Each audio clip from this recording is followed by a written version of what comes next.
नमस्कार दोस्तों, स्वागत है आपका भावना एजुकेशन हब पे। फ्रेंड्स, इस प्लेटफॉर्म पे हम लोग एक सीरीज शुरू करने जा रहे हैं जिसमें हम लोग यूपीएससी के जो प्रीवियस ईयर क्वेश्चन हैं उनका डिस्कशन करेंगे आपके साथ।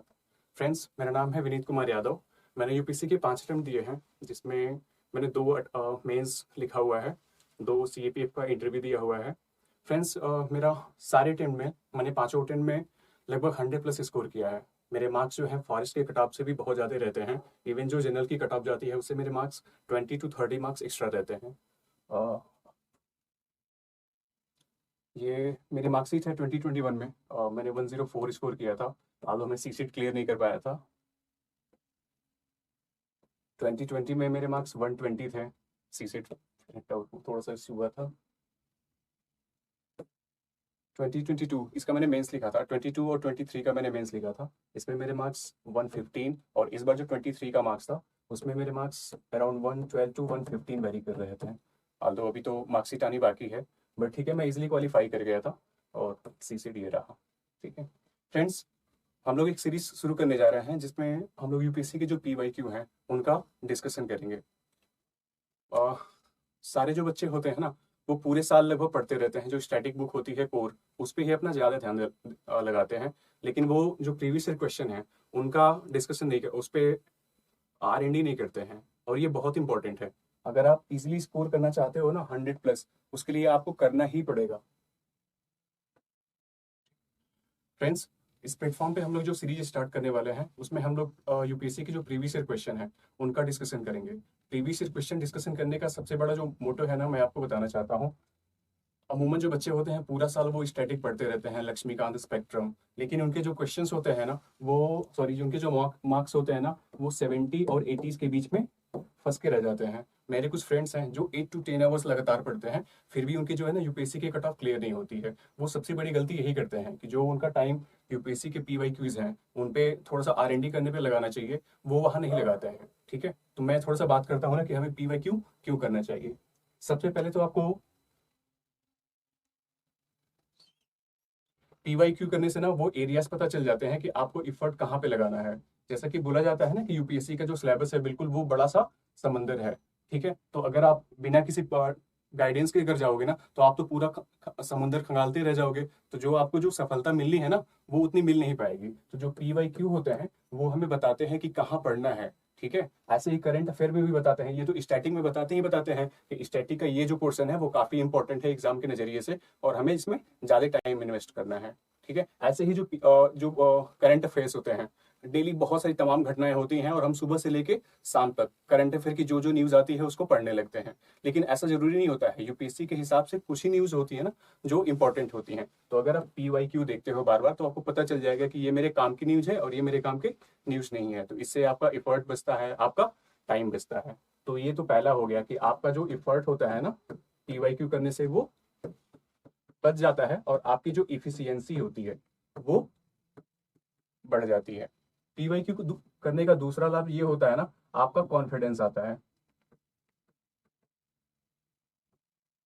कॉन्फिडेंस कैसे?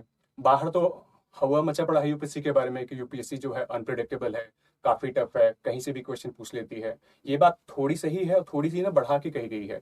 क्यों? देखिए, यूपीएससी ना बहुत ऐसे जंप नहीं करती है। अगर आप ट्रेंड एनालिसिस करते हो ना, लेट्स से अगर आप 2014 से और अब 2023 का क्वेश्चन सारे पीवाईक्यू अच्छे से करते हो, उन पे रिसर्च कर लेते हो ना, तो आपको एक तारतम्यता दिखेगी कि हाँ, जो यूपीएससी ने पिछले थीम पे जो क्वेश्चन पूछा था वो कम से कम थीम रिपीट होती है। इवन थीम ही नहीं, कई बार तो क्वेश्चन रिपीट कर जाते हैं। तो दूसरा लाभ तो ये होता है कि अगर आप क्वेश्चन पीवाईक्यू किए रहते हो ना तो आपको कॉन्फिडेंस रहता है कि ठीक है, मैंने ये एरियाज कर लिया है और क्वेश्चन तो यहीं से आएंगे, कट ऑफ तो क्लियर हो ही जाएगी। ठीक है, तीसरा लाभ क्या होता है, यूपीएससी में ना क्वेश्चन काफी रिपीट होते हैं। ठीक है, अगर आप पीवाईक्यू उठा के देखो ना, बहुत सारे ऐसे क्वेश्चन है। अभी हम लोग जब सॉल्व करेंगे ना तो मैं आपको बताऊंगा कि हाँ देखिए ये पीवाईक्यू है, इसी थीम पे क्वेश्चन पूछा था। इवन क्वेश्चन भी काफी उसमें रिपीट होते हैं। तो पीवाईक्यू करने का ये लाभ होता है। और यस, अगला, जैसे आपको पता होगा ना कि यूपीएससी के क्वेश्चन में प्रीलिम्स में 100 क्वेश्चन आते हैं। ठीक है, इसमें से आप बहुत अगर अच्छी तैयारी करके जाते हो तो आपके 35 से 40 क्वेश्चन जो होंगे जो आप बिल्कुल अच्छे तरीके से कर पाओगे, जिसमें आप श्योर होगे कि हाँ इसका आंसर ये होगा। ठीक है, तो यानी कि इस आपके नंबर कितने बन रहे हैं, यहाँ आपके नंबर बन रहे हैं 70 मान लेते हैं, 80 तो बहुत ज्यादा हो गया कि आप एक्यूरेट कर पाओगे। लीजिए कि 70 मार्क्स आपके बन रहे हैं, और मान लीजिए कट ऑफ कितनी जा रही है, 100। अगर आप 100 स्कोर कर रहे हो ना, तो बिल्कुल श्योर हो सकते हो कि हाँ मेरा तो कट ऑफ क्लियर हो गया है। ठीक है, तो ये 70 मार्क्स ये हो गए, लेकिन आपको जो 30 मार्क्स लाने हैं ना, वो आपको थोड़े इंटेलिजेंट गैस या जो एलिमिनेशन ट्रिक एंड टेक्निक्स है ना, वहां से लानी होगी। ठीक है, तो जो PYQ का अगर आप एनालिसिस करते हो अच्छे से, तो जो वो आपका गैस करने का तरीका होता है, एलिमिनेट करने की ट्रिक होती है ना, वो काफी पुख्ता होती है। तो आप गैस करोगे ना, तो ईजिली आपके 110, 120, इवन 120 यहाँ तक पहुंच जाएंगे। मैंने लगभग अपने सारे अटेम्प्ट्स में ऐसे ही किया हुआ है। मेरा कोर ठीक ठाक है, तो मतलब मेरे 30 क्वेश्चन 35 क्वेश्चन जो होते हैं, वो तो श्योर होते हैं कि मुझे 70 मार्क्स इजीली मिल जाएंगे। और चूंकि मैंने इस पे अच्छा खासा काम कर रखा है एलिमिनेशन पे, उसका कहाँ से सीखा है मैंने, वो PYQ के हिसाब से सीखा है। तो वहां से मेरे मार्क्स जो होते हैं इजीली 100+5, 110 ऐसे पहुंच जाते हैं। सो ये PYQ का लाभ होता है। ठीक है, तो इस सीरीज में हम लोग यही करने वाले हैं कि जो यूपीएससी के PYQ है, जैसे मैंने 2019 से लेके 2023 तक का तो मैंने खुद दिया हुआ है, तो वो मैं आपको ना क्वेश्चन बाय क्वेश्चन करूंगा कि हाँ एग्जाम हॉल में मैंने कैसे कैसे किया था। तो ये तो हो जाएगा, प्लस 2014 से भी हम लोग कर लेंगे ना, 2014 से लेके 19 तक का जो मैंने नहीं दिया हुआ है, बट मैंने पढ़ा तो है, तो वो मैं आपके साथ डिस्कस कर दूंगा। तो इस बीच में जो ये ट्रिक्स वाली है, वो भी हम लोग आराम से कर लेंगे। ठीक है, एक बार थोड़ी सी बात कर लेते हैं ना कि अगर आपको प्रीलिम्स में आपके मार्क्स बढ़ाने हैं, ठीक है, तो आप क्या क्या करोगे ना कि आप श्योर हो सकते हो कि मेरे मार्क्स जो होंगे वो इजीली 100+ तो हो ही जाएंगे। तो उसके कुछ ये मैंने आपको लिख रखे हैं ना, आप इसको प्लीज देखिए। पहला होता है ना, आपकी जो अवधारणात्मक समझ होनी चाहिए वो आपकी पुख्ता होनी चाहिए। ठीक है, क्योंकि वो जो 30 क्वेश्चन आने वाले हैं ना, वो तो बुक से ही आएंगे। अगर आपका कॉन्सेप्चुअल क्लियरिटी है, तो वहां से आपके जो 60 नंबर ना, वो बिल्कुल रखे रखे होते हैं। और लगभग हर साल होता है कि 25 से 30 जो होते हैं रिपीट करते हैं। ये जो मैंने यहाँ पे क्वेश्चन लिखे हुए हैं ना, वो 2023 के हैं। ठीक है, तो आप देखिए जो इतने सारे क्वेश्चन थे ना, वो बिल्कुल आपको सोचना भी नहीं था, वो डिट्टो आपको कॉन्सेप्ट क्लियर है, जस्ट वहां देखते ही आप क्लिक करते आपका आंसर आ जाता।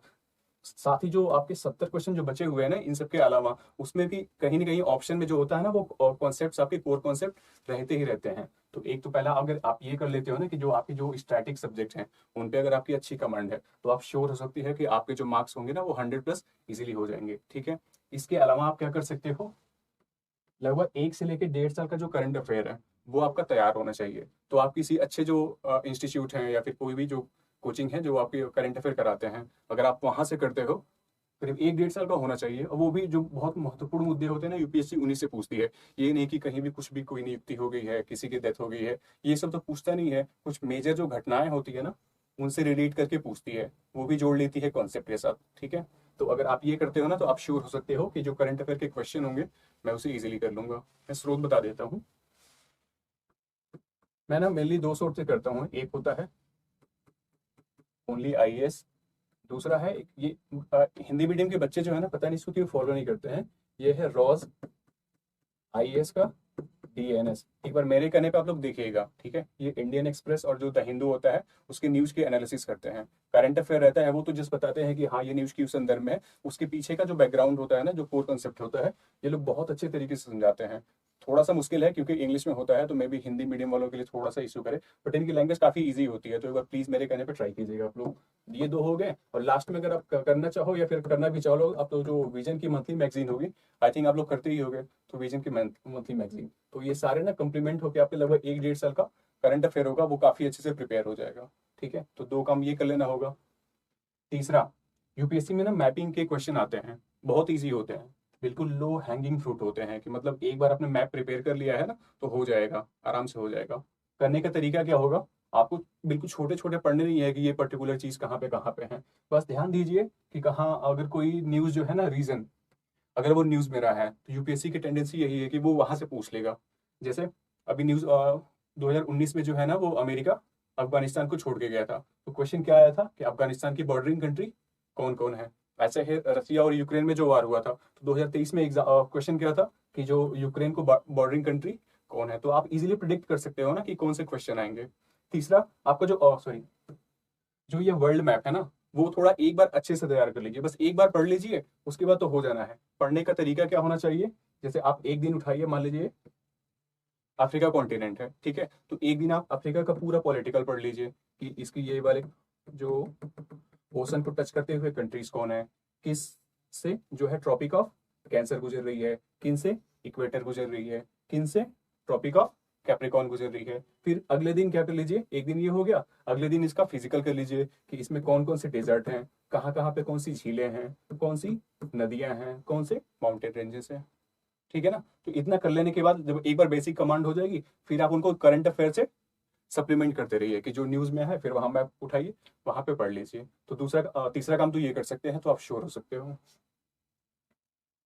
ये वाला तो मैंने बता ही दिया है कि जो पीवाईक्यू का जो है ना, उस पर R&D होना चाहिए। सिर्फ देखना नहीं चाहिए कि हाँ ये पीवाईक्यू है और इसका आंसर ए है, इसका आंसर बी है। उस पर आपको ना रिसर्च करनी होगी कि कोई अगर टॉपिक आया है तो उस पर आप थोड़ा डिटेल में जाएं, उसको पढ़ें, उसके बारे में। मे भी हो सकता है कि उससे लगती हुई थीम पे नेक्स्ट क्वेश्चन पूछता है, और ये पूछता ही है। और मैं तो कहूंगा सिर्फ यूपीएससी की नहीं, यूपीएससी जो जो एग्जाम कंडक्ट कराती है ना, जैसे यूपीएससी कौन कौन से एग्जाम कंडक्ट कराती है, एक तो आपका सीएसटी है, ये है।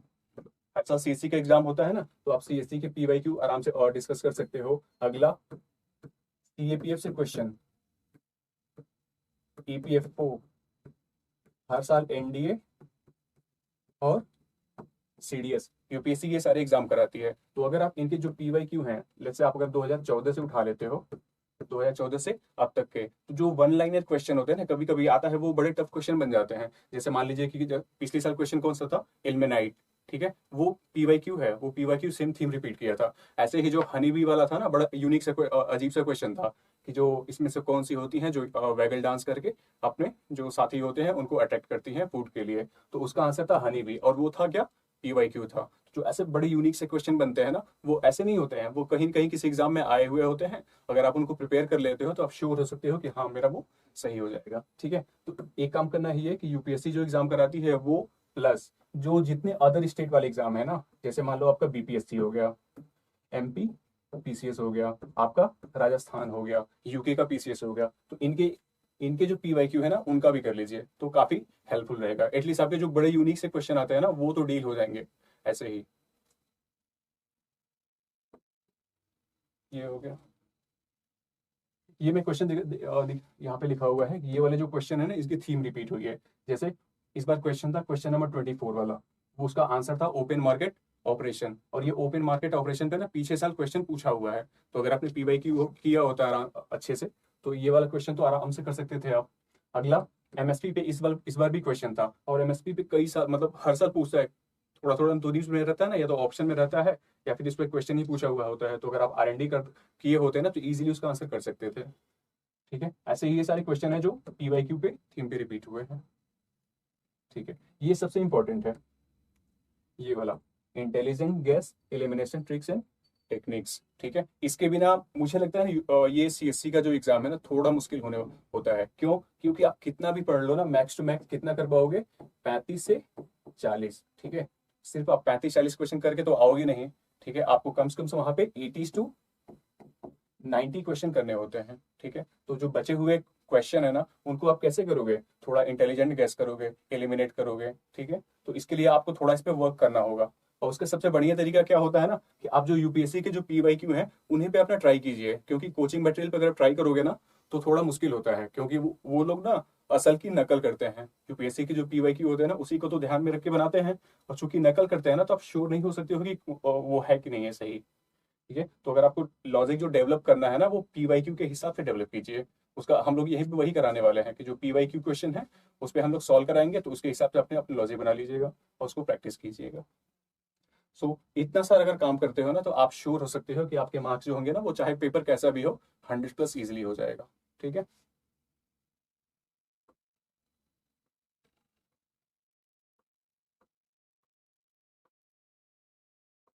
ठीक है, तो हम लोग शुरुआत करते हैं 2023 के पेपर से। इस बार जो हुआ था ना, इसमें मेरे स्कोर जो थे वो 112 से लेके 115 तक वेरी कर रहे थे। मेरा सी सेट भी हो गया था। सी सेट इस बार काफ़ी टफ आया था, बट मेरे कॉम्प्रेंशन वाले अच्छे हो गए थे, तो लकीली मैं मेंस लिखा था, ठीक है। हाँ, एक बात कही जा रही थी ना कि जो 2023 का जो पेपर था, वो अब तक का जो यूपीएससी का इतिहास है, उसमें सबसे टफेस्ट पेपर था, ठीक है। हम बात करेंगे क्यों टफेस्ट था। क्योंकि यूपीएससी ने कुछ चेंजेस किए हैं, ऑप्शन वाला जो था ना वो चेंजेस हुआ है, तो उसकी वजह से थोड़ा सा जो इसकी कठिनाई थी ना, जो लेवल था वो थोड़ा अप हो गया था। लेकिन मेरे बहुत सारे फ्रेंड्स हैं जिन्होंने वो कंसिस्टेंट मतलब 110 118 तक स्कोर कर रहे थे। ठीक है, तो इसमें जो एलिमिनेशन वाला है ना वो अभी भी बचा हुआ है, कॉमन सेंस वाला जो है ना वो अभी भी बचा हुआ है। तो ठीक है, आपका स्टैटिक प्लस कॉमन सेंस कोई भी एग्जाम होगा आप इजीली कर सकते हो। ठीक है, शुरू करते हैं। हाँ, इसमें ना मैं आपको राइट आंसर नहीं बताने वाला कि इसके जस्ट इसका राइट आंसर क्या होगा। इसमें मैं ये बताने वाला हूँ ना कि मैं पेपर हॉल में जो हॉल में गया था तो मेरे दिमाग में क्या चल रहा था, मैंने कैसे क्वेश्चन अटेम्प्ट किए थे और मेरे मार्क्स कैसे 110 के आसपास चले गए थे। ठीक है ना, तो वो हम जस्ट करेंगे। बाकी जो आप इसका राइट आंसर होगा वो तो यूपीएससी आंसर की रिलीज करेगी, तो आप वहां से देख सकते हो। ठीक है, शुरू करते हैं ना। ये सेटी का पेपर है, सेट ए का, और मुझे भी सेट ए वहां पे मिला था। ठीक है, पहला क्वेश्चन था, इजी ही था मेरे लिए, सबके लिए था। इवन अगर आपका बेसिक सही ना तो ये क्वेश्चन आपके लिए इजी रहा होगा मुझे लगता है। ठीक है, क्या है, निम्नलिखित कथनों पर विचार करें। जो झेलम नदी होती है ना वो भूलर झील से होकर गुजरती है। बिल्कुल फैक्चुअली करेक्ट था। और देखिए जो मैंने बोला था ना कि जो कोर कॉन्सेप्ट से क्वेश्चन होते हैं, तो ये बिल्कुल कोर कॉन्सेप्ट से क्वेश्चन है। ठीक है, हम लोग जब प्रिपरेशन करते हैं ज्योग्राफी की तो हम लोग नदी के बारे में तो पढ़ते हैं ना, झील के बारे में पढ़ते ही पढ़ते हैं। और ये जो झेलम नदी है ना, ऐसी कोई बिल्कुल छोटी सी नदी तो नहीं है।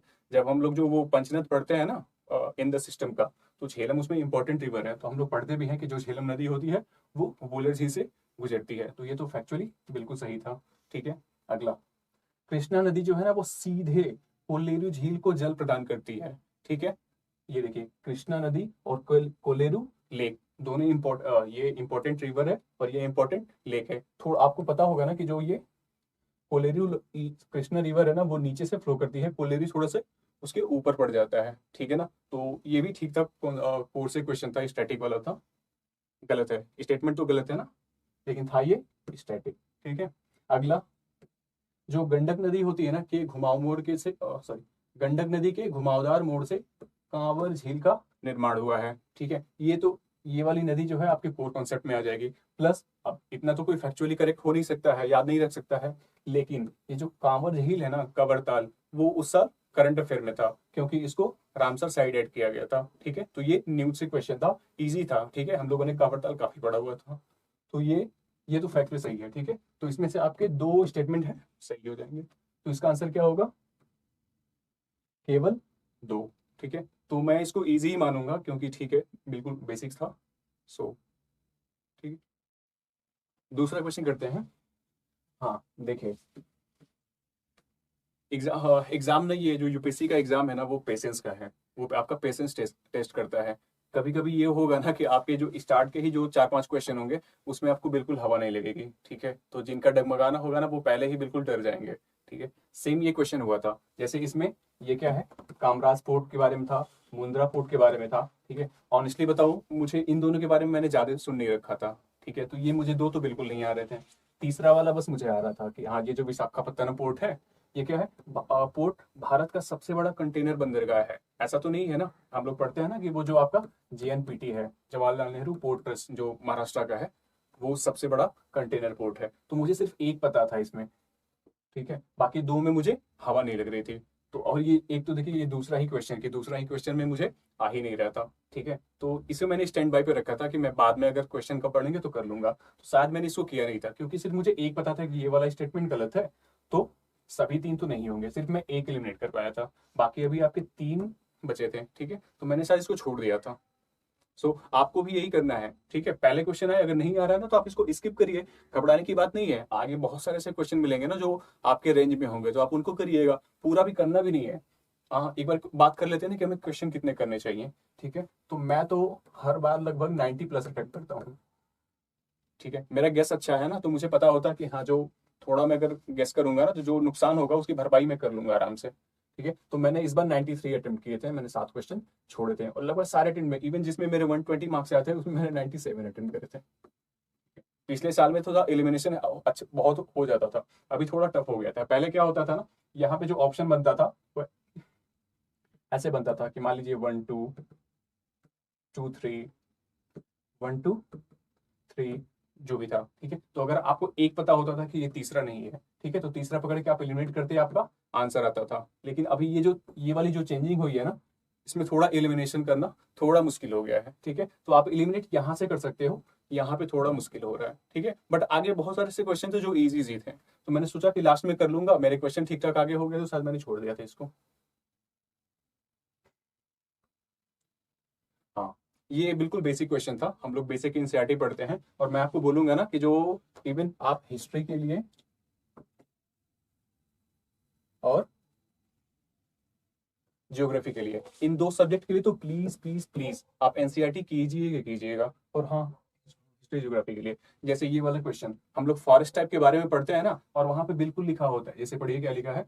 निम्नलिखित पेड़ों पर विचार करें, कटहल, महुआ, सागौन, उपयुक्त में से कितने जो होते हैं ना वो पर्णपाती वृक्ष हैं। इंग्लिश पढ़ते रहिएगा आप लोग, डेसिडुअस फॉरेस्ट हैं, ठीक है। बेसिक इंसेक्टी जब पढ़ते हैं तो जो हम लोग जो पहला पढ़ते हैं ना कि सदाबहार जो वन होते हैं, उसमें ये जो कटहल का नाम आता है ना, वो कटहल किस में आता है, सदाबहार टाइप में आता है। मतलब ये तो नहीं होगा, ठीक है। और इन दोनों की बात हम लोग पढ़ते हैं किसमें, डेसिडुअस फॉरेस्ट में पढ़ते हैं। बिल्कुल बेसिक इंसीईआरटी थी, अगर आपने शायद 9th वाले में है वहां पढ़ा होता है ना, तो इसका आपको आंसर पता होता इजीली, ठीक है। तो इसका आंसर तो इजी था। 3 में से 2 क्वेश्चन आपके बिल्कुल बेसिक कॉन्सेप्ट से थे, तो ये तो बहुत इजी क्वेश्चन बोलूंगा मैं तो, होना चाहिए था। तीसरा क्वेश्चन, सॉरी चौथा, निम्नलिखित कथनों पर विचार करें। भारत के पास चीन से अधिक कृषि योग्य क्षेत्र है। अगर किसी ने पढ़ा होगा ना तो उसके लिए इजी था। जैसे मैंने शायद या तो पीवाईक्यू का थीम था या फिर मैंने किसी टेस्ट सीरीज में किया हुआ था, ठीक है। ये फैक्ट था कि भारत के पास जो होता है ना वो एरेबल लैंड जो है, एरेबल एरिया जो है वो सबसे अधिक है। इवन हाँ, सबसे वर्ल्ड में सबसे अधिक है भारत के पास। हम लोग जो है ना 50% हमारी जो लैंड है उस पर एग्रीकल्चर करते हैं। उसके बाद यूएसए का स्थान आता है, उसके बाद चीन का स्थान आता है। तो ये वाला फैक्ट तो क्या है, बिल्कुल सही था कि भारत के पास यस चीन से अधिक कृषि योग्य भूमि है, कृषि योग्य क्षेत्र है। अगला, भारत में जो सिंचित क्षेत्र है ना, इरिगेशन इरिगेटेड एरिया है, उसका अनुपात चीन की तुलना में अधिक है। भारत में कितना होता है, भारत में जो है 48% जो एरिया होता है, हम लोग मेंस में पढ़ते हैं ना कि सिर्फ 48% जो एरिया होता है वो उस पर इरिगेशन होती है, बाकी जो होता है वो रेन फेड होता है। चीन में ना इसकी तुलना में है वो थोड़ा सा कम है, चीन में अराउंड 40 के आसपास है, ठीक है। तो ये शायद किसी टेस्ट सीरीज में था या मैंने कहीं पढ़ रखा था, तो मुझे 2 तो पता था। तीसरा देखिए, भारतीय कृषि में प्रति हेक्टेयर जो औसत उत्पादकता होती है चीन की तुलना में अधिक है। थोड़ा कॉमन सेंस लगाइए, ये स्टेटमेंट सही है क्या, नहीं चाहिए ना, क्योंकि हम लोग जहां पढ़ते हैं ना कि चीन जो होता है वो ग्रेन के मामले में आगे है, फ्रूट्स के मामले में आगे है, वेजिटेबल्स के मामले में आगे है। ऐसा क्यों है, क्योंकि ये उसकी प्रोडक्टिविटी है ना वो भारत से ज्यादा है, ठीक है। तो ये वाला तो स्टेटमेंट गलत हो गया, तो आपका 2 स्टेटमेंट सही था, तीसरा गलत है, तो इसका भी आंसर क्या हो जाएगा, केवल 2, ठीक है। अगर आपने पढ़ रखा है तो ये इजी था, अदरवाइज थोड़ा सा मुझे लग रहा है थोड़ा सा टफ पड़ता, क्योंकि सिर्फ आपको तीसरा हो सकता था पता हो, बाकी तो उसमें थोड़ी नॉलेज चाहिए थी, ठीक है। नेक्स्ट, ये थोड़ा सा ना कहूंगा इजी डालूंगा, ये तो बेसिक एनसीईआरटी भी थी और थोड़ा कॉमन सेंस से था। आप आंसर बताएंगे इसका। निम्नलिखित में से कौन सा समुद्र स्तर में बार बार गिरावट का सबसे अच्छा उदाहरण है जिससे वर्तमान व्यापक दलदली भूमि का निर्माण होता है। दलदली की जगह ना मुझे लग रहा है शायद कच्छ था, कच्छ भूमि। हिंदी के पेपर में ना कच्छ भूमि लिखा हुआ था,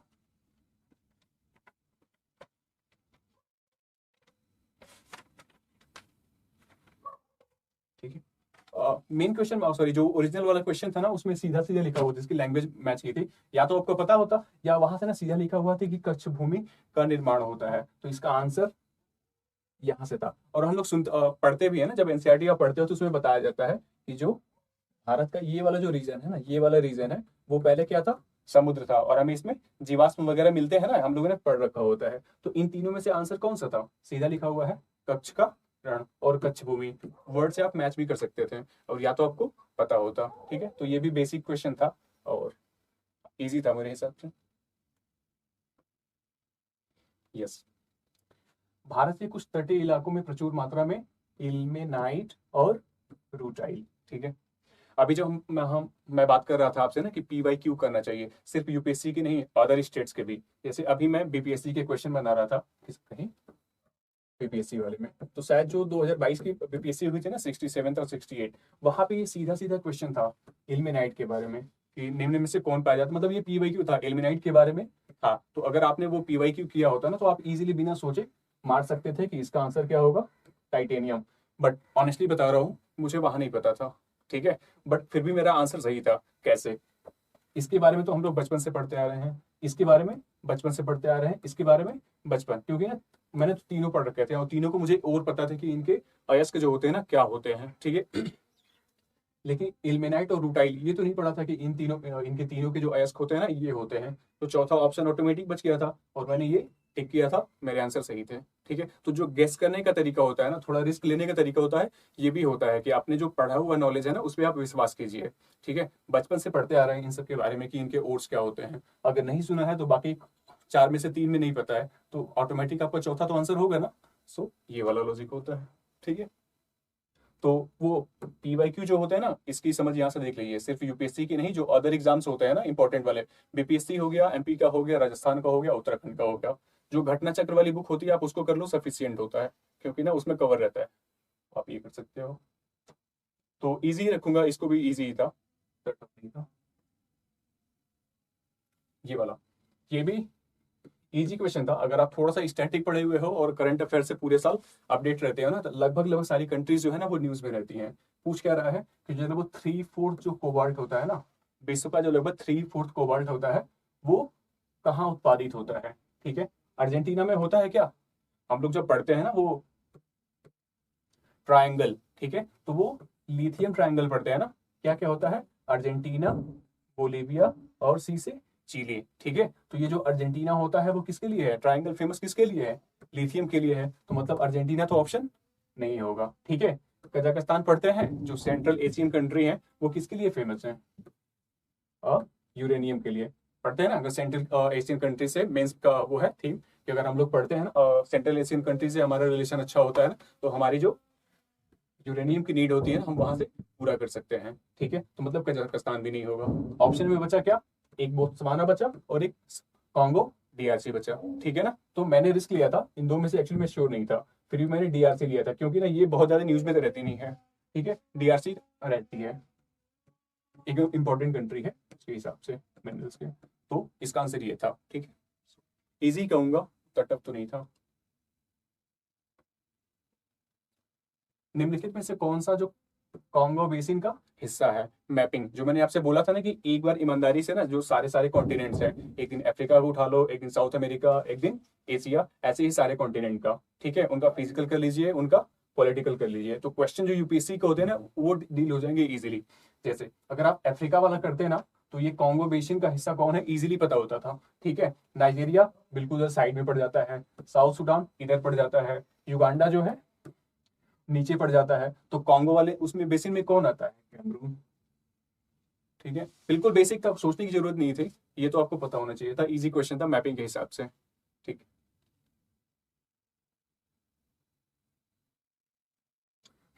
ये भी एनसीईआरटी का क्वेश्चन है लेकिन थोड़ा टफ क्वेश्चन था, इसे मैं थोड़ा सा ना टफ में रखूंगा।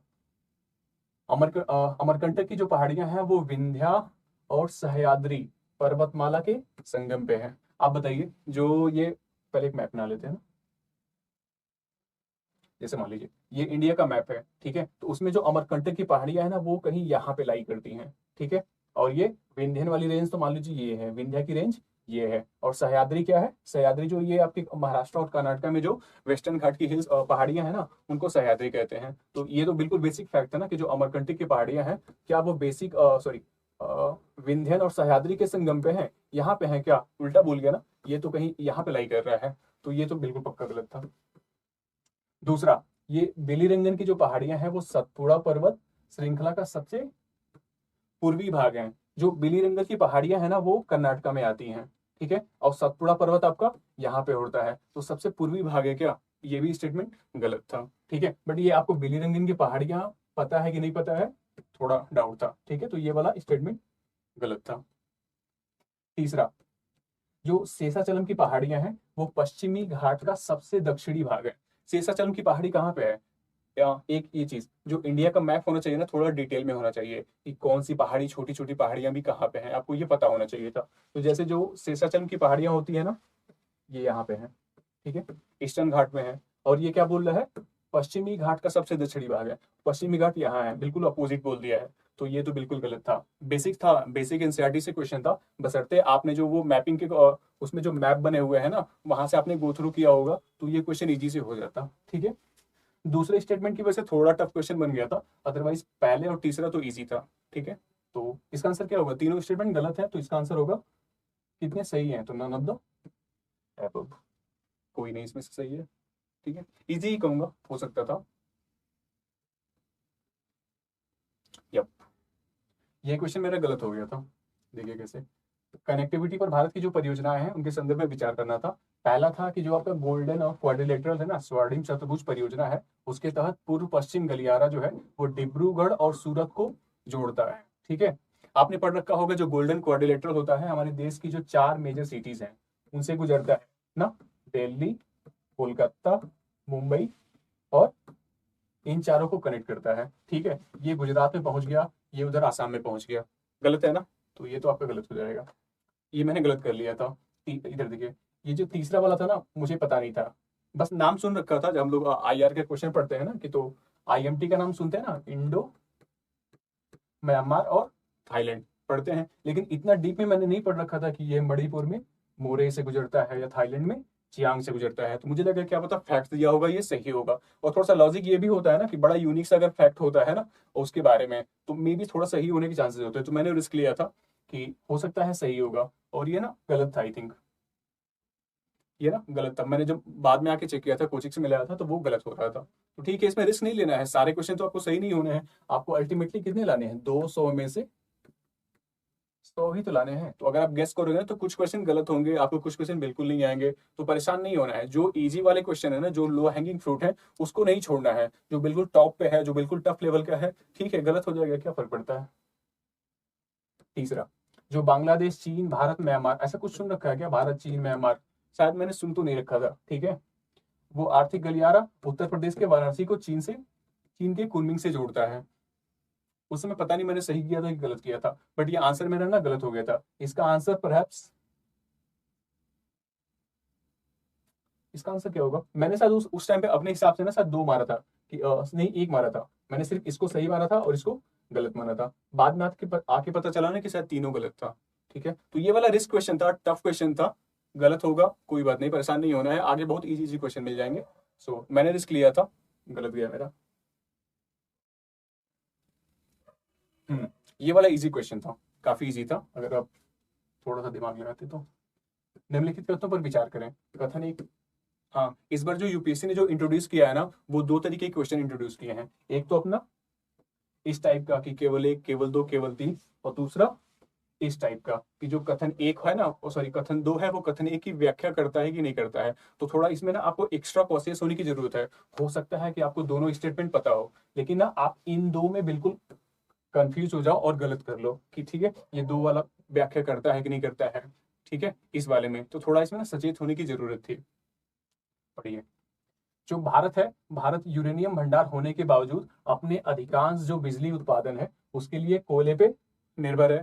फैक्ट है, पढ़ते हैं हम लोग मेंस में ना कि अभी भी हम लोग 50 टू 55% इलेक्ट्रिसिटी नीड के लिए हम लोग किस पे डिपेंडेंट है? कोयले पे। ठीक है, हमारी जो एनडीसी है ना उसके सामने ये बड़ी प्रॉब्लम क्रिएट करता है ना, तो ये तो बिल्कुल स्टेटमेंट सही था। दूसरा क्या है? बिजली उत्पादन के लिए कम से कम 60% तक समृद्ध यूरेनियम की आवश्यकता होती है। अगर आप पूरी देखिए, ये ना बेसिक क्वेश्चन भी था और साथ ही करंट से था। अगर ना पीछे से करंट कर रहे होते हैं ना, तो आपको पता होगा कि जैसे ईरान के बारे में अक्सर न्यूज आती है कि ईरान जो है ना इतने परसेंट तक यूरेनियम इनरिच कर चुका है, तो वो न्यूक्लियर मटेरियल सॉरी जो हथियार है उनके बनाने की ओर अग्रसर है। ठीक है, तो इतना नहीं चाहिए होता है, ये तो बहुत ज्यादा होगा। अगर 60% या उससे एबव पहुंचते हो ना, तो मतलब आप न्यूक्लियर वेपन बनाने की ओर बढ़ रहे हो। इलेक्ट्रिसिटी के लिए कितना चाहिए होता है?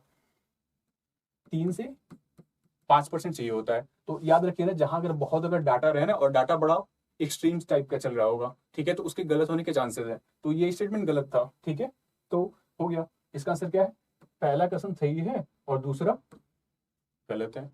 ठीक है, इजी क्वेश्चन था, होना चाहिए था। हाँ, ये भी बिल्कुल बेसिक फैक्ट है, इवन आई थिंक बच्चा भी कर लेगा।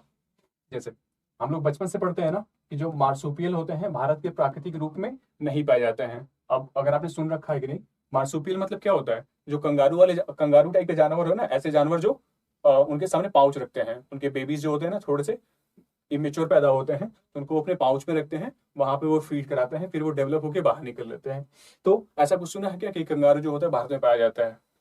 नहीं होता, फैक्ट है। जो मार्सुपियल्स होते हैं ना वो ऑस्ट्रेलिया और उसके नीचे जो तस्मानिया है, ठीक है, वहां पे पाए जाते हैं। तो ये तो फैक्ट था, इजी फैक्ट था, पता होना चाहिए था।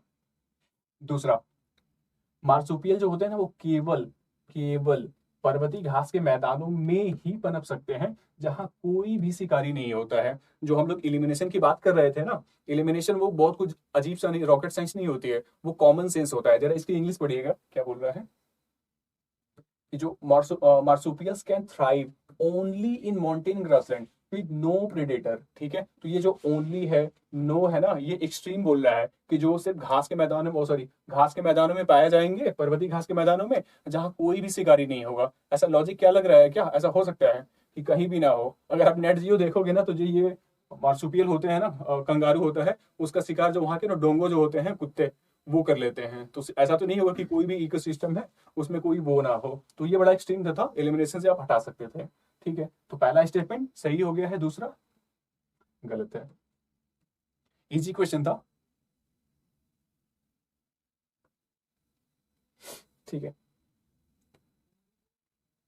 आक्रामक प्रजाति विशेषज्ञ समूह जो वैश्विक आक्रामक प्रजाति डेटाबेस विकसित करता है, निम्नलिखित में से किस संगठन से संबंधित है? ठीक है, अगर आपने वो जो इन्वायरमेंट कर रखा है ना, तो इन्वायरमेंट में हम लोग कुछ ऑर्गेनाइजेशन के बारे में पढ़ते हैं। ठीक है, तो उसमें इसका नाम आता है IUCN।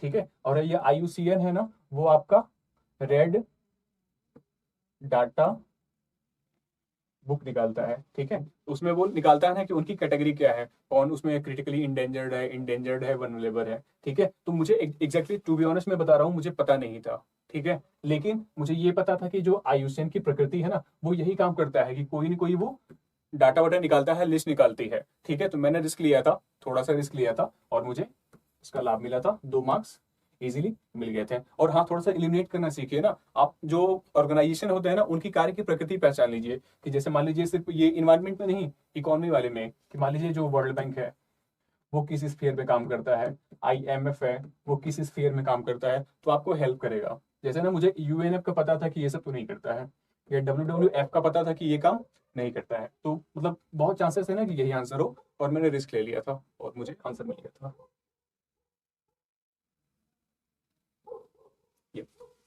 ये वाला भी जो मैंने आपको बोला था ना कि यूपीएससी के PYQ करने चाहिए, क्योंकि ना यूपीएससी जो है ना, या तो क्वेश्चन रिपीट कर देगा या उसकी थीम रिपीट कर देगा। मान लीजिए कोई PYQ क्वेश्चन आया हुआ है, ठीक है, हो सकता है ना कि इनके बारे में वहां क्वेश्चन, सॉरी, आंसर में ना हो, सही आंसर में ना हो, लेकिन जो यूपीएससी उसके ऑप्शन बनाता है ना, उनमें ऑप्शन में भी ये हो सकता है। तो जैसे हम लोग ये पढ़ते हैं ना, लायन टेक मकॉक, वो आई थिंक पीछे जब क्वेश्चन पूछा था ना, वहां लायन टेक मकॉक हम लोग पढ़ते भी हैं। ठीक है, तो आपको ये पता होना चाहिए था। तो मुझे ये वाला क्वेश्चन थोड़ा मेरा गलत हो गया था, रीजन बता रहा हूँ क्यों। ठीक है, मुझे ये वाला पता था ना कि जो लायन टेल मकाक होता है ना, वो डे टाइम में एक्टिव होता है, ये रात्रिचर तो नहीं होता है। यही पूछा ना कि रात्रिचर होते हैं, मुझे एग्जैक्टली पता था कि हाँ ये तो नहीं होगा। ठीक है, इनके बारे में मैं जानता हूँ, जो मालाबार सीवेट होती है ना, वो मछली मछली का शिकार करती है, रात में एक्टिव होती है। ठीक, और ये जो सांबर हिरन है, ये वाला, तो मुझे लगा ये तो हिरन की प्रजाति है और ये दिन में एक्टिव होती होगी, क्योंकि जो अगर आप नेशनल ज्योग्राफिक वगैरह देखते हो ना, तो वो हिरन जो होते हैं रात में, दिन में ही दिखते हैं मुझे। तो गेस किया था ऐसे ही ना, यही होता है। सो मैंने इसका आंसर मारा था कि इसमें क्या है, रातिचर होते हैं ना, तो मैंने केवल एक मारा था।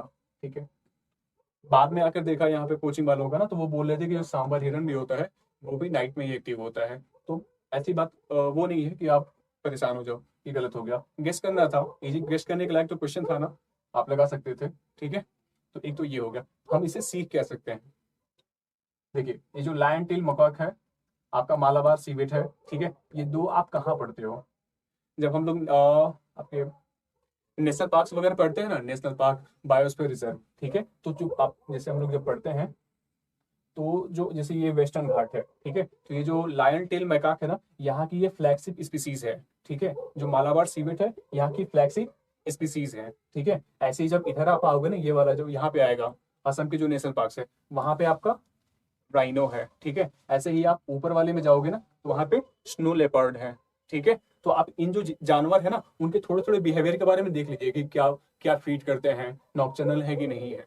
ठीक है, तो इन थीम्स को अगर प्रिपेयर कर लोगे ना तो ऐसे वाले क्वेश्चन में हो सकता है डील कर लो। मेरा फिर भी गलत हुआ, हालांकि मैंने प्रिपेयर किया था।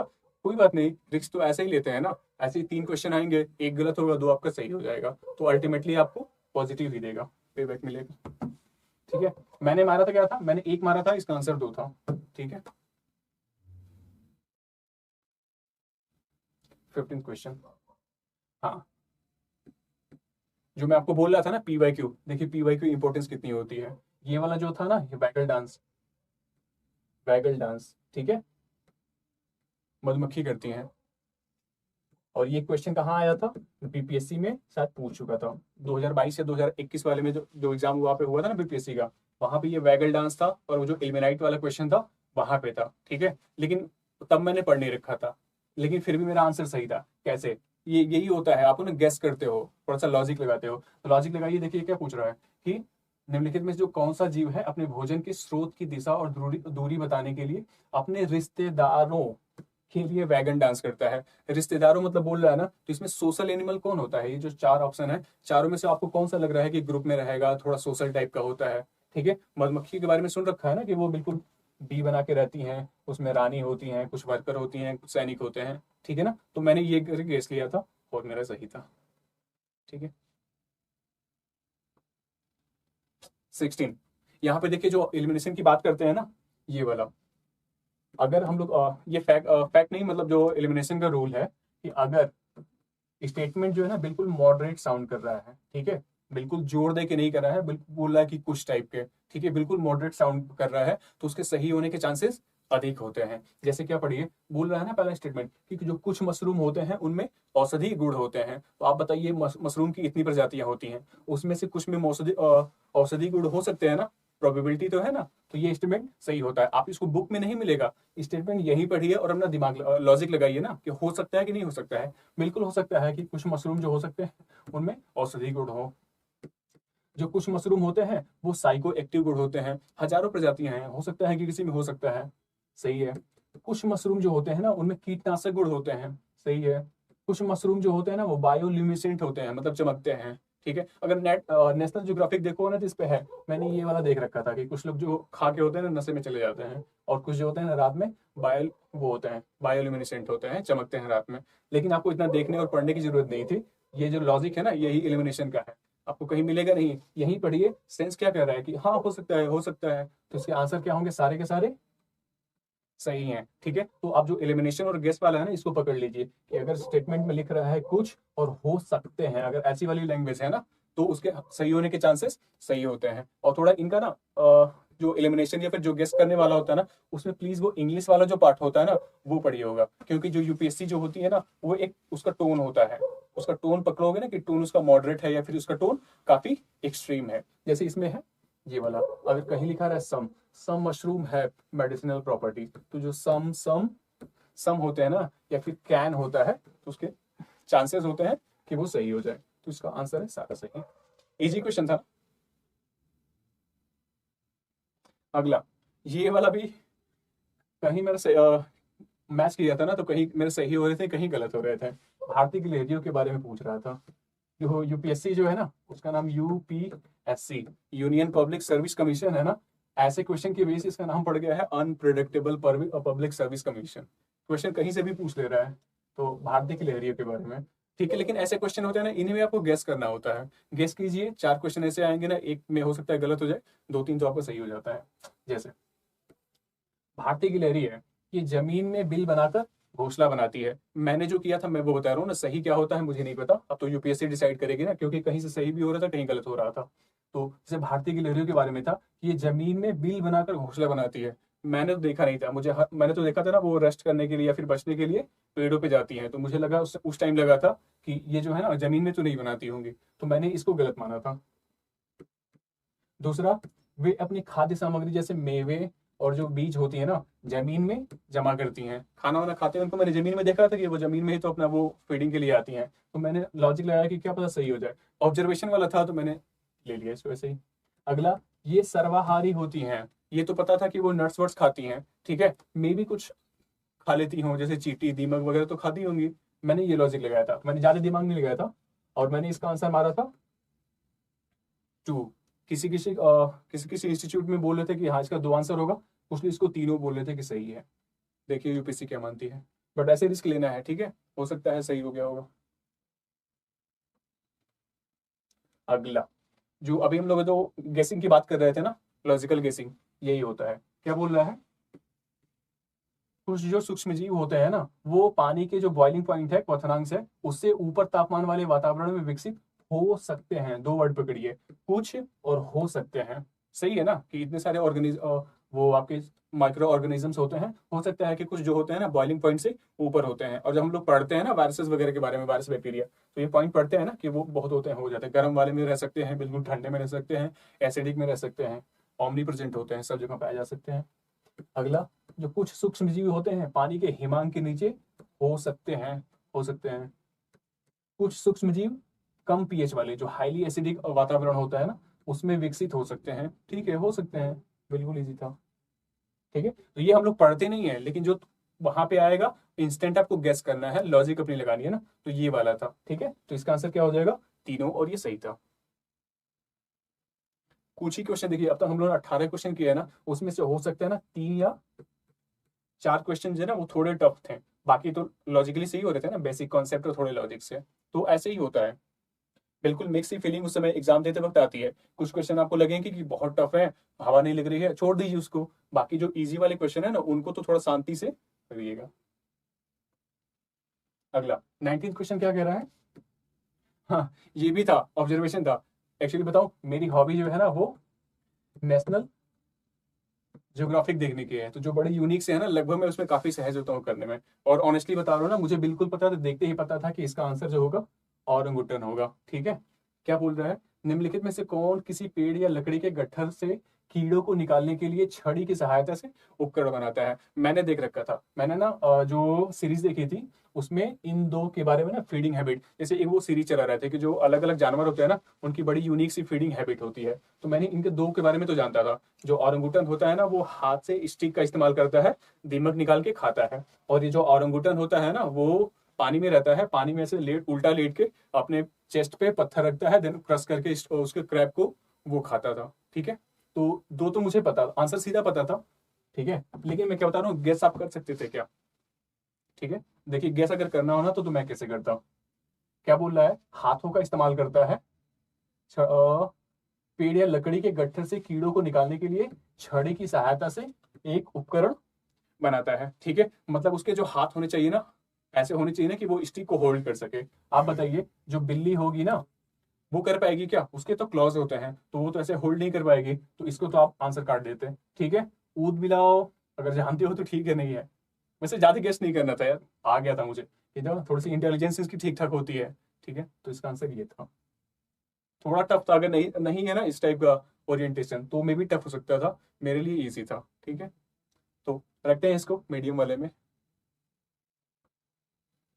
अगला, हाँ, एक जो एलिमिनेशन है या फिर गेस करने की लॉजिक ये भी होती है कि अगर कहीं एप्लीकेशन बेस्ड आए, ठीक है, कि निम्न में से किसका किसका क्या उपयोग हो सकता है, तो जो एप्लीकेशन होता है ना साइंस बेस्ड का, अमूमन उसके सारे ऑप्शन सही होते हैं ना। तो इस लॉजिक से तो मैंने मार दिया था, क्योंकि देखो कोई ऑप्शन तो था नहीं कि ऐसा हो इसमें होगा इसमें नहीं होगा, पढ़ तो रखा नहीं है। तो क्या बोला था कि जो हाइड्रोफ्लोरो कार्बन होते हैं ना, किस में उपयोग किया जा सकता है, तो ये जो आपके हाइड्रो फ्लोरोकार्बन्स होते हैं, एरोसॉल में यूज होते हैं, फोम एजेंट एजेंट में यूज होते हैं, अग्निरोधी जो मटेरियल्स होते हैं ना, उनमें यूज होते हैं। ठीक है, और चौथा मुझे पता था कि नहीं पता था, उस समय मैंने गेस किया था कि यार क्या पता होता होगा। ठीक है, तो मैंने इसके सारे आंसर सही मार दिए थे। तो ये भी ना आंसर वेरी कर रहा है, कोई कोचिंग बोल रहे हैं कि इसका सिर्फ 3 होगा, कोई कोचिंग बोल रहे हैं कि इसका ये चारों होगा। ठीक है, तो यूपीएससी पे डिपेंड करता है क्या मानती है, वहां पे मैंने चारों मार दिए थे। ठीक है, मे भी गलत हो सकता है, मे भी सही हो सकता है।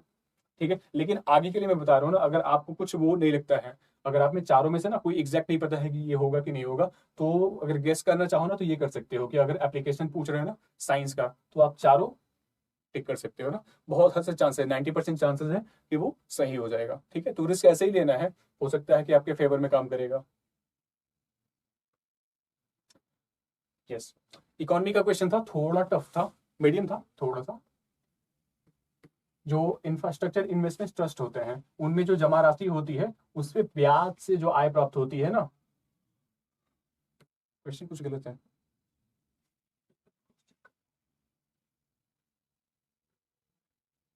हाँ, हिंदी में और हिंदी में विपरीत कार्य थी, कर से छूट है लेकिन लाभांश पर कर योग है। एक्चुअली ना वो ट्रांसलेट करके लिखा गया, थोड़ा इश्यू आ रहा है। इसकी एग्जैक्ट लैंग्वेज थी ना,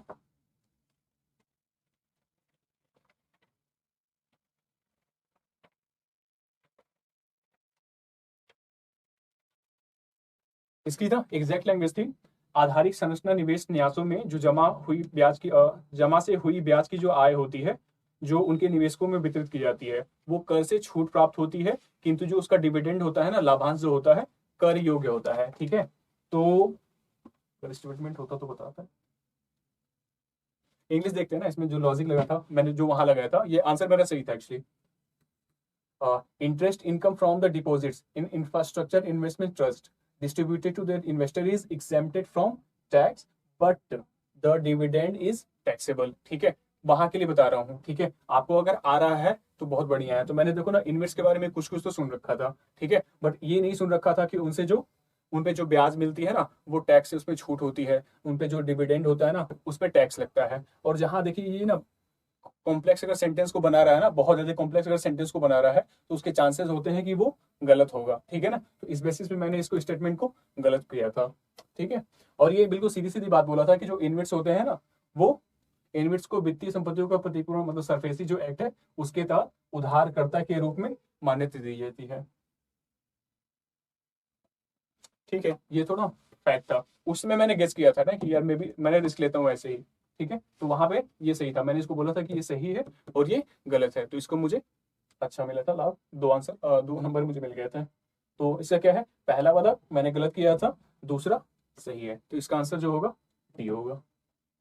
थोड़ा टफ क्वेश्चन था ना, अगर इनवर्स के बारे में सुन रखा है तो हो सकता था, अदरवाइज छोड़ सकते थे आप, ये पता। बट मैंने तो उसमें किया था क्योंकि ना सेंटेंसेस की पहले वाली की ना बड़ी कॉम्प्लेक्स थी, तो मुझे लगा था पक्का गलत होगा। दूसरा वाला फैक्चुअली सही लगा था तो मैंने सही कर दिया था। अगला बेसिक कॉन्सेप्ट है, वो करंट अफेयर से मर्ज करके आया था। अगर आपने सुना होगा ना, बेसिक कॉन्सेप्ट क्लियर था तो हो सकता था। जैसे क्या बोल रहा था कि जो महामारी के बाद हाल ही के दिनों में दुनिया भर के कई जो सेंट्रल बैंक्स थे ना, केंद्रीय बैंकों ने, उन्होंने ब्याज दरों में बढ़ोतरी की थी। आपने सुना होगा ना कि जो इकोनॉमी के टाइम क्या हुआ था, सॉरी जो महामारी आई थी उस टाइम पे क्या होता, सरकारें जो है ना अर्थव्यवस्थाओं को मंदी में जाने से बचाने के लिए उन्होंने क्या किया था, जो रेपो रेट थी, जो आपकी रेपो रेट और रिवर्स रेपो रेट थी, उनमें काफी कमी करती थी। इससे हुआ क्या था, मार्केट में जो ना मनी की सप्लाई बढ़ गई थी और इससे अर्थव्यवस्थाओं के किसमें क्या हुआ था, महामारी इन्फ्लेशन बढ़ने के चांसेस थे। ठीक है, सो इसी से मर्ज करके आया था कि उसको टैकल करने के लिए फिर बाद में बैंकों ने ये स्टेप उठाया था। तो यही था, महामारी के बाद हाल के दिनों में दुनिया भर के कई केंद्रीय बैंकों ने ब्याज दरों में बढ़ोतरी की थी। ठीक है ना, बाद में ये न्यूज में था, तो यस की थी। दूसरा क्या है, जो केंद्रीय बैंक होते हैं आमतौर पर मानते हैं कि उनके पास मौद्रिक माध्यम से बढ़ती उपभोक्ता कीमतों का मुकाबला करने की क्षमता है। ठीक है, अगर हिंदी आपको कॉम्प्लेक्स लगे ना तो इंग्लिश में शिफ्ट कर जाइए। Central banks generally assume that they have the ability to counteract the rising consumer prices, मतलब inflation, ठीक है, via monetary policy means। तो ये होता है ना, हम लोग जो पढ़ते हैं ना कि जो इन्फ्लेशन होता है इससे निपटने का काम मिलनी किसका होता है, जो हमारी आरबीआई है ना वो मॉनेटरी टूल अपनाती है। ठीक है, विभिन्न मॉनेटरी टूल्स होते हैं, उनसे क्या करती है, इन्फ्लेशन से रोकती है ना। जिससे क्या करते हो, अगर मान लो इन्फ्लेशन हो रहा है तो आरबीआई क्या करती है, रेपो और रिवर्स रेपो को बढ़ा देगी, तरलता मार्केट से सोख लेती है। तो ये था ना, तो ये दोनों स्टेटमेंट सही था, पहला फैक्ट बता रहा है, दूसरा उसको एक्सप्लेन कर रहा था। तो इसका आंसर था ये बता। कथन एक और कथन दोनों सही हैं और सही स्पष्टीकरण है। ठीक है ना, बेसिक था, थोड़ा सा करंट के साथ मर्ज करके आया था। ये जलवायु परिवर्तन के खिलाफ लड़ाई में जो कार्बन मार्केट है ना, कार्बन बाजार है, सबसे व्यापक उपकरणों में से एक होने की संभावना है।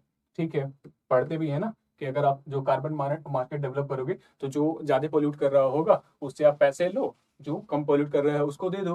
तो ये फैक्ट है। ठीक है, और जनरल स्टेटमेंट भी लग रहा है ना कि जो carbon markets are likely to be one of the most wide spread tools in the fight against climate change. बहुत जनरल सी बात बोल रहा है, तो ये स्टेटमेंट सही है। दूसरा पढ़ते हैं, जो carbon market transfer resources from the private sector to the state, ठीक है ना, सरकार उन पे टैक्स लगाती है और प्राइवेट सेक्टर पे और पैसा ले लेती है। तो स्टेटमेंट सीधा सीधा बोल रहा है। देखिए इसका रिस्क कहाँ था, ये वाला देखिए, दोनों स्टेटमेंट सही है ना। अब बताइए व्याख्या कर रहा है कि नहीं कर रहा है, इसमें से दो में से देखिए दोनों स्टेटमेंट सही हैं, बट इन दोनों में से क्या होगा ये वाला बताइए। मेरा एक्चुअली गलत, ऑनेस्टली बता रहा हूँ, मेरा गलत हो गया था, क्योंकि ना मैंने माना था ये वाला सही अस्पष्टीकरण है, ठीक है। बाद में आके देखा ना तो बहुत सारी कोचिंग ने यही माना था और शायद सही माना था कि इसका सही स्पष्टीकरण नहीं है। ये तो सही है कि जो कार्बन मार्केट होती है ना, वो जलवायु परिवर्तन के खिलाफ जो लड़ाई होती है उसमें एक मुख्य उपकरण है, लेकिन ये कहाँ लिखा, ये वाला थोड़ा एक्सप्रेशन थोड़ी ना होगा कि जो अगर वो निजी क्षेत्र से पैसा सरकार के पास जाएगा तो उससे जलवायु परिवर्तन से लड़ने के लिए मुख्य उपकरण है, ये तो नहीं बोल रहा है ना, मतलब एक्सप्लेन नहीं कर रहा है ना। तो इसका आंसर ये वाला था। दोनों स्टेटमेंट सही है, लेकिन ये दूसरा वाला जो है ना पहले वाली की सही व्याख्या नहीं कर रहा है कि क्यों सबसे इंपॉर्टेंट टूल है, इस वजह से तो नहीं है ना कि निजी क्षेत्र से पैसा जो है सरकार को दे दे रहा है, ठीक है। सो ये वाला, इसका आंसर मेरा गलत गया था, मैंने उसमें ए मारा था और शायद इसका आंसर बी होगा, ठीक है। तो यहाँ मैं सिर्फ अपना बता रहा हूँ कि मैंने क्या किया था एग्जैक्ट, वहां पे किस मनोदशा के साथ गया था क्वेश्चन को डील करते वक्त। चौथा इजी क्वेश्चन है। अभी जो बात हो रही थी ना कि यूपीएससी के PYQ क्यों करने चाहिए, ठीक है, इसीलिए करने चाहिए। जो भारतीय रिजर्व बैंक की निम्नलिखित में से किस गतिविधि को नसबंदी, हिंदी में कुछ इशू है ट्रांसलेट करते वक्त, स्टरलाइजेशन, ठीक है, प्रोसेस थी। वहां पे देख के मुझे तुरंत पता चल गया कि इसका आंसर जो होगा ना OMO, ओपन मार्केट ऑपरेशन ही होगा, ठीक है। एक्चुअली क्या होता है जब लोग जब OMO को पढ़ते हैं, इसका काम क्या होता है कि अगर मार्केट में ज्यादा आपकी तरलता आ गई है ना, उसको न्यूट्रलाइज करने के लिए सरकार क्या करती है, OMO के माध्यम से गवर्नमेंट सिक्योरिटी मार्केट में जारी करती है और उन लोग जारी करके फिर जो क्या तरलता होती है वो अपने पास अवशोषित कर लेती है। हाँ आया था इसका क्या, नसबंदी की जगह आया था बंध्य करण या स्टरलाइजेशन, ठीक है। वो आप क्वेश्चन अपने पास रखिएगा, वहां पे था इजी, ठीक है। दोनों आंसर यहाँ से ना मे बी टफ लग सकता है, बंध्यकरण नसबंदी। बस अगर यहाँ पे इंग्लिश वाला पढ़ते हैं आप ना, देखिए क्या होता है ना, यूपीएससी के जो क्वेश्चन होते हैं ना मेनली वो बनते हैं इंग्लिश में, देन वो उसका ट्रांसलेट कर लेते हैं, ठीक है। तो कभी कभी जब गूगल ट्रांसलेट करते हैं ना तो वो कुछ का कुछ हो जाता है। तो बेहतर है ना यूपीएससी की टोन को समझने के लिए, उसकी डिमांड को समझने के लिए अपने आप को इतना सहज बना लीजिए कि आप इंग्लिश का क्वेश्चन पढ़ सकें, ठीक है। तो मैं तो इंग्लिश में ठीक ठाक हूँ, मतलब सहज हूँ काफी, तो मैं इंग्लिश को ही प्रीफर करता हूँ। तो इजी था ना कि कौन सी एक्टिविटी होती है रिजर्व बैंक इंडिया की, consider to be part of sterilisation, ठीक है। तो OMO था, ठीक है, कॉन्सेप्चुअल क्वेश्चन था। अगर ये OMO जो है ना शायद PYQ में था या फिर PYQ क्वेश्चन में था, तो R&D का मतलब यही होता है। अच्छा हाँ, अब आगे के लिए आप इसमें R&D कैसे कर सकते हो, एक आंसर मान लीजिए ये तो हो गया, ठीक है। तो आप फ्यूचर के लिए आप OMO के बारे में डिटेल में तो पढ़ेंगे पढ़ेंगे, ठीक है, ये वाला। लेकिन फिर अब आगे क्या पढ़ेंगे, इस वाले को पढ़ेंगे, ओवरसाइट ऑफ द, ये वाला ठीक नहीं है।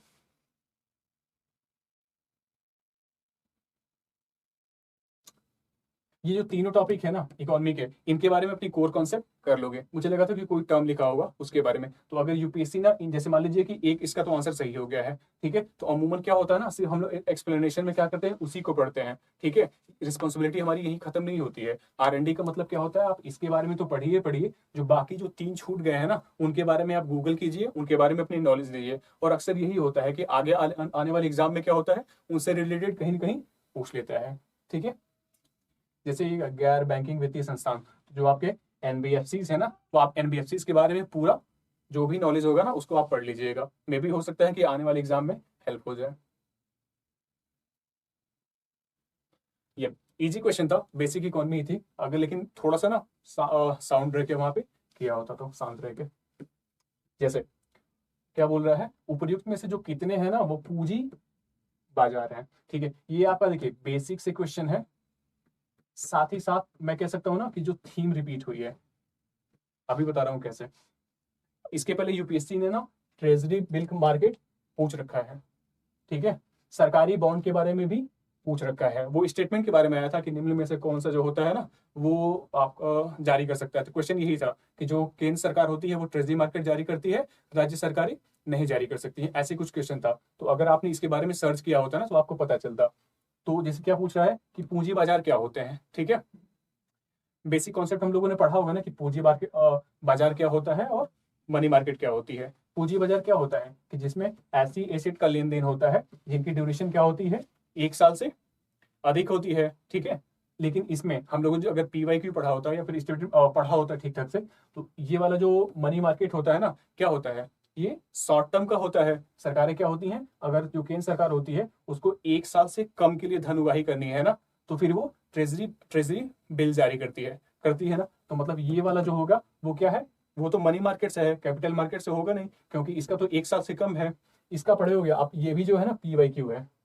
काल मनी मार्केट होती है ना, जो ओवरनाइट लोन होता है, ठीक है, ये भी हम लोगों ने पढ़ रखा है कि ये ओवरनाइट लोन होता है। मतलब ये जो दो वाले जो है ना, ये आपके क्या है, पूंजी मार्केट नहीं है, वो मनी मार्केट वाले का है हिस्सा, ठीक है। और ये सरकारी बॉन्ड की डेफिनेशन ही ये होती है कि जिसका 1 ईयर से अधिक होता है। और अगला जो शेयर मार्केट होता है ये वाला, तो इसमें सिर्फ दो जो थे ना वो कैपिटल मार्केट के भागते हैं। तो इसका आंसर क्या हो जाएगा, 2 हो जाएगा, ठीक है। तो आज की वीडियो में हम लोग सिर्फ 25 करते हैं, मे बी कल जो होगा ना 25 ऑनवर्ड्स पूरा कर देंगे, ठीक है। Thank you.